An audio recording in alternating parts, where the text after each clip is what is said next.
Alhamdulillahi Rabbil Alameen wa salatu wa salam ala Sayyidina Muhammad. My name is Aisha Wangare Kaminju. I was born in Kenya. I embraced Islam 10 years ago after really a struggle in life, after searching for so long. Prior to becoming a Muslim, I was a flight attendant.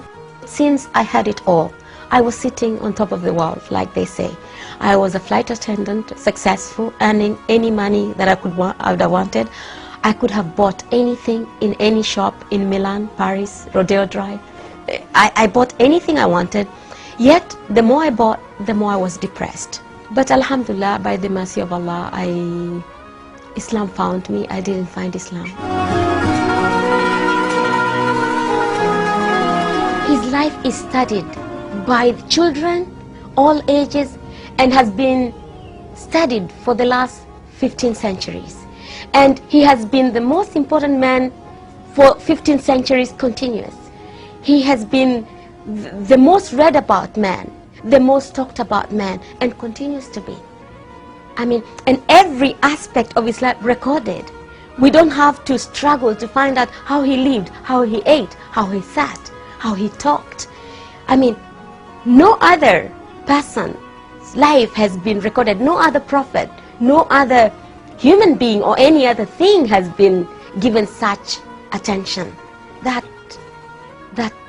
And subhanallah, it would be difficult to choose what part of Prophet Muhammad to talk about. Did I know Muslims? I knew Muslims since I was born. My next door neighbors were Muslims. I worked with Muslims. My colleagues were Muslims. My best friends were Muslims. But the saddest thing is they never invited us to Islam. They treated us like those kuffars. Those kuffars. We never saw the Quran. We were not supposed to touch the Quran, you know, those najis. Yet, I knew there was something about Islam that I wanted to be part of. But for me, it was not a religion. It was something, for the Arabs and the Somalis, because those were the people around me. But I didn't know that Islam was something I could be part of. I didn't know that. And I was not invited. I was made to feel I didn't fit in.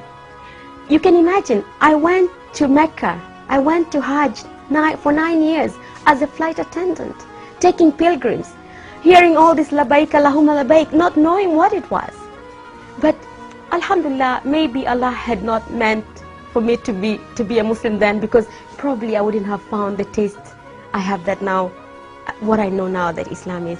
But it's very sad that Muslims can have this treasure of Islam and not pass it on.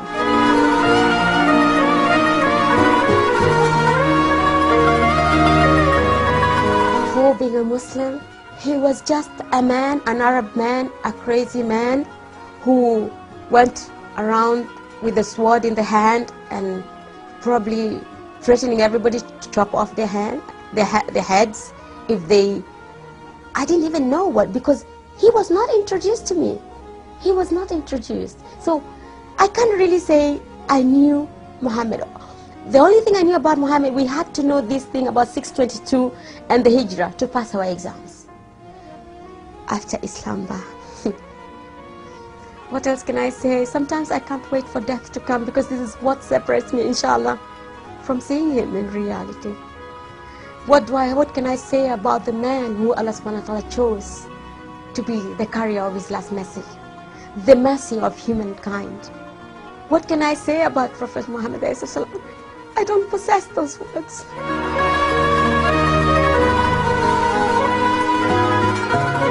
It's not too late. It's not too late just to open their eyes, to look at the world, to look at Islam is the hot topic. Take the advantage. Take the advantage and give the message. Deliver the message. We have to deliver the message. Bilfa'al, by actions. Because we don't have a lot of time. And how can anyone hope to have the intercession, the intercession of Prophet Muhammad when he ignored him in dunya? we really can hope that on Yom Al-Qiyamah we will be able to walk with him in the Sirat when we did nothing for him in dunya? It's very simple mathematics. If you love somebody, you follow him and you work for him. What do you do for your lover? What do you do for your lover?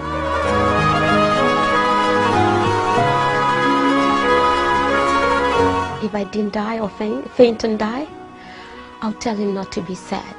Not to be sad that the Muslims are in such deep sleep, in such deep slumber, did not understand him, and to make dua for us, the Muslims, to wake up and understand the message and work for it and emulate him and give the message to the world and just let everybody know who this man is. I would ask him to make lots of dua for us and ask Allah subhanahu wa ta'ala to wake us up from our ghafla with mercy, not with a big bang, before there's no other time, before the end comes. I would ask him to make lots of du'as for us. Ashhadu an la ilaha illallah wa ashhadu anna Muhammad abduhu wa rasuluh.